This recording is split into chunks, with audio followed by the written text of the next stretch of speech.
Hello, and welcome to, or welcome back to, the channel of the Nasdaq Scalping Bot. It's a channel about a Python program I made with the aim to do some automated trading on the Nasdaq with the ultimate goal to have some passive income. And in a daily report, I tell you guys, what did I change in the code, how did the bot function, and what did we do on the market. And today it's Monday, it's the start of a new week, and after the success of last week, we want to know how did we do today.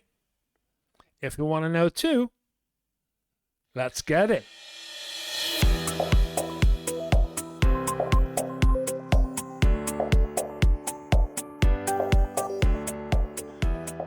First things first, what did I change in the code? Well, not much. The only thing I changed in the code is 21 into 22.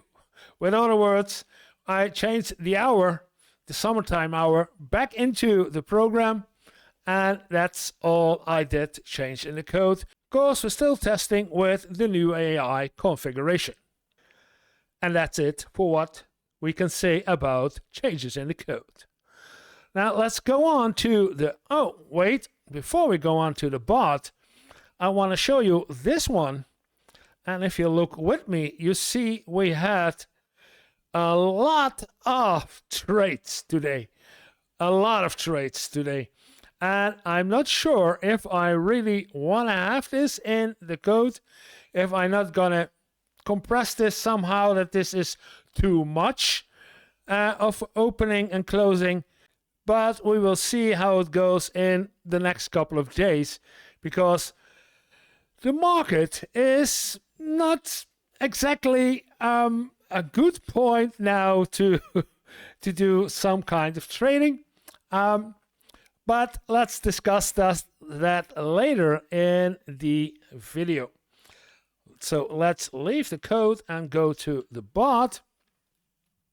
And if we go to the bot, we know, and I know, that the bot functions as it should be.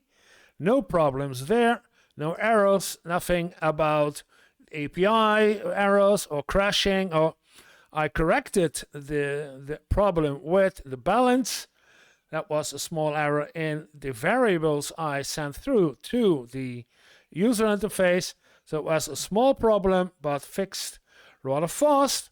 And if we look at the day profit, we see we have a minus of almost 79, and I will say almost €100 loss.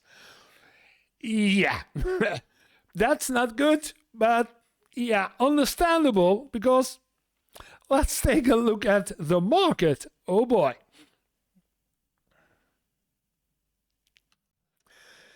If we look at the market, and I see right away I've got another one.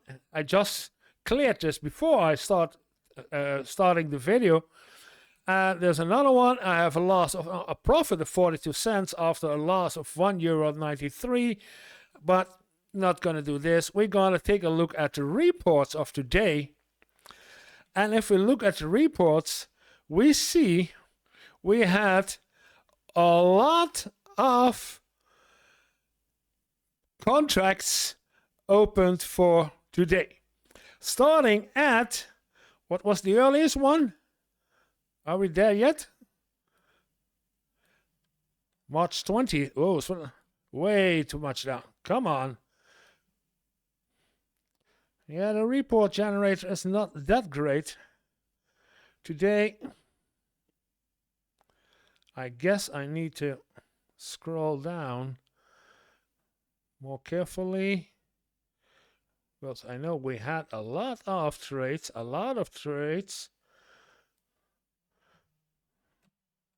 Oh boy. Let's enlarge this screen and see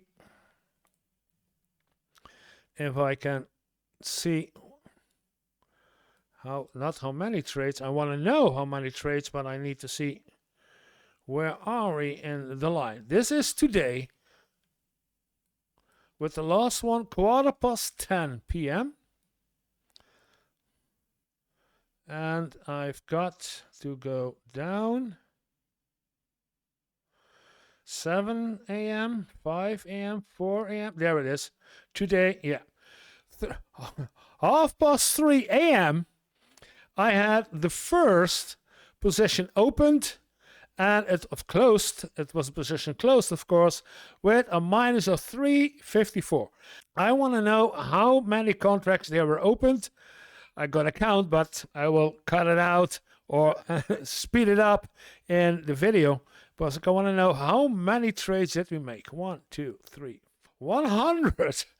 1, 2, 3, 4, 5, 6, 7, 8, 9. 109 positions opened today. 109 positions opened and closed today. And as you can see, we had positives and negatives, but of course, you saw it on the day result, we had more negatives than positives. But we had big positives, as I see one right here of 10 euro, another one here of 9 euro, 5 euro, and I believe there was another one up there of 12 euro. Yeah, but all those bigger positive did not compensate for the massive positions. 14 euro, that's a nice one, for the massive close positions in the negative. Although those close positions, 30 cents, 4 euro, 5 euro, yeah. So we had 109 positions opened. That is absolutely way too much. That is way too much. That means that if I'm gonna look almost every time that the AI is asked to make a decision, it actually did make a decision. And if I'm gonna look, and if I'm gonna look more closely, am I correct? 1917, 1927, 10 minutes difference. 1937, 10 minutes difference. 1948, and new position is opened. 48, 58, 10 minutes difference. 808 past 8, 10 minutes difference. 10 minutes, 10 minutes, 10 minutes, 10 minutes. Yeah, every 10 minutes it opened a position today. And that's not good. That's not good at all. From the moment we had 3.5 hours, it means it takes 3 hours to calculate the MACD values, and from that point on, it could be opening positions, and it did opening positions from that point on. 28, 37, 47, 58, 48, 18, 40, 50, 5, almost, not in the early morning, but later on the day, almost every 10 minutes, it opened a new contract and closed a new contract, of course. And most of them were not successful. Okay. I need to think about it, what I'm going to do about this and how I'm going to react to this, as in what will I do and how can I make this a bit better.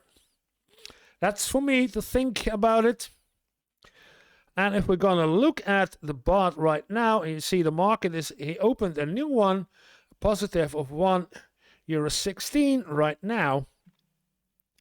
But today, come on guys, today, it's prophesied as the Black Monday because of all the tariffs that are in effect of the world economy, and that is devastating for the US market. So let's take a look, and I'm going to change this one from 5 minutes into 1 hour so I can see what's happening on the day. And if we look at today, we started today with a very large jump from Friday until Monday. There's a drop, and then it went up, closing up the gap. Then I see this enormous wick going up and down, and there's another wick down here. Back to the original position of almost original point that we ended on last Friday. And we went down, the lowest point today was 16,000, give or take. And now we're back up at 17,700, give or take. Okay, what did happen to Tesla? Because Tesla is not in a very good daylight in the United States because of Elon Musk. And there were some economics who prophesied that Tesla will be, we make a profit of €2.52. Yeah! That Tesla would go bankrupt in the next month or two because it's built on fake money, not real money. And so with all the commotion around Elon Musk in the United States, it's prophesied that the market for Tesla is going to drop like hell and that the company will be bankrupt in a couple of months. If we're going to look for today, then we see the large wick I saw in the US 100 is also visible right here in Tesla. So a long wick down and a long wick up, but eventually it's almost close the same as on Friday. So not very not very big changes, although a lot of instability. And Tesla is one of those companies together with, where is Apple? Apple is the other one. There's Apple. And Apple had away long wicks and down here. Okay, also Apple. Tesla and Apple are both companies who have parts of their products, and especially Apple with all their fancy gadgets about everything, have made a lot of their gadgets and all the phones, the tablets, everything that Apple has is mainly made in China. And if you put on tariffs to China, then China will say, okay, I will put tariffs on you, US. So we got a double tariff both sides. And because Apple is, like Tesla, dependent on a lot of electronics, cheap electronics coming from China, those two companies will have a lot of trouble in the next couple of months to survive. I don't know how it's going to play out. If we're going to take a look at, for example, where is Google? Google went up today versus last Friday. Yeah, it dropped also, but it went up today because Google is a service company. It provides a service, drive and search engine, storage space and search engine. It's not dependent on anything that is made in China. So Google will not have that much of a problem with the tariffs, and I want to know how it's going with NVIDIA, because also NVIDIA chips made in China, and NVIDIA went up.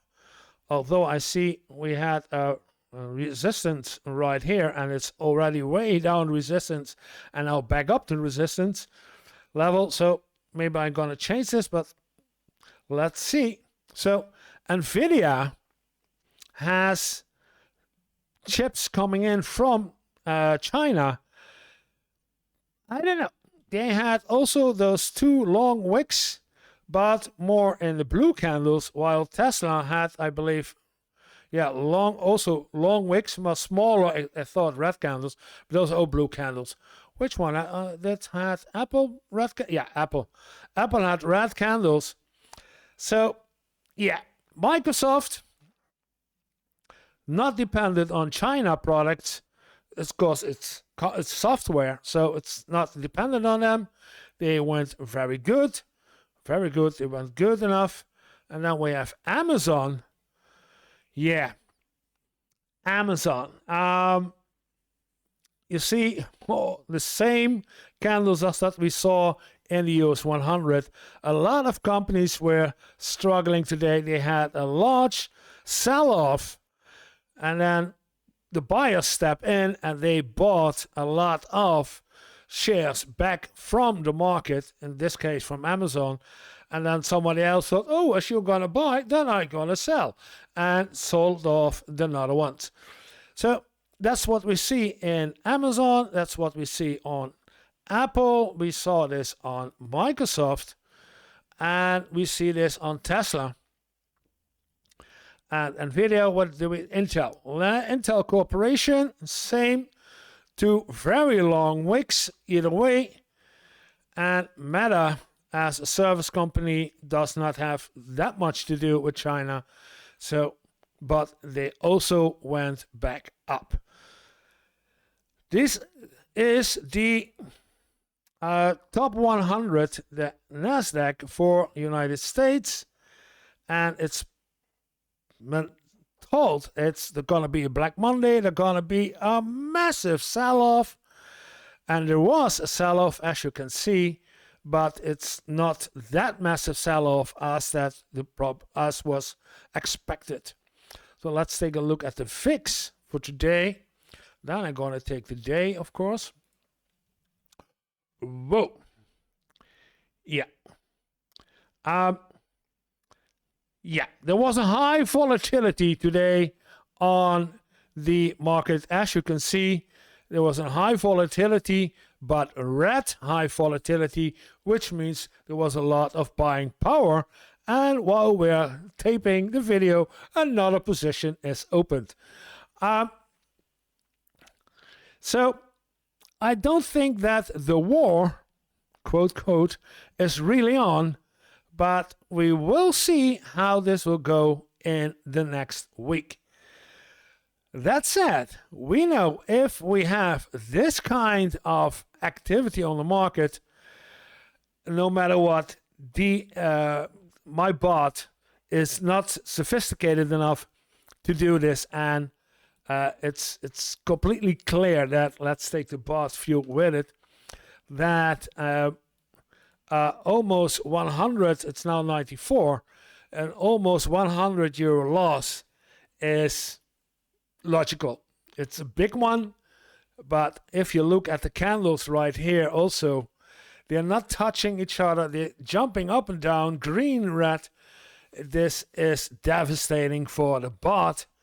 And another one is that it opens every 10 minutes a new contract. And that's not good either. Closing off, you will see that the Nasdaq had during this day a growth of 5%, 5.7, almost 6% growth in the Nasdaq. So the massive sell-off for a lot of companies did not happen today. I'm not sure how it's going to be tomorrow or other days, but for today, the massive sell-off was a massive buy. And this could be the explanation that I have for it if I'm going to look at all the companies with those day 1 hour, with all these long wicks, that there were points that it was attractive enough for companies, for buyers to buy, and they actually bought. NVIDIA, it's down to 86 euros. I can imagine if there are people are waiting like we had at the start of the day, when it's below 85 or even lower, 84, 83, that people thought, okay, if NVIDIA is that low, I'm gonna buy, because the market will correct itself. And then if I buy at 82 and I sell at like this resistance level at 115, I make a hell of a profit. So I can imagine that people all over has waiting for the big ones to get low prices and then buy the heck out of them. Put up your green on the table and make some profit. That's what is happening today. Back to the US 100. This was the US 100 for today, and another position is closed with a negative of €1.74. And that's also the end of the video. If you like, press the like button. You know where it is. Then next to it, there is a subscribe button. Please do so, because we're still needing a lot of subscriptions to make this channel more and bigger. And if you want to leave a comment, feel free. There is a way to buy me a coffee. It's also in the links in the description. And if you want to support me other ways, it can be by a Patreon link. This was the Nasdaq scalping bot on Black Monday. Have a little fun every day, and see you guys tomorrow.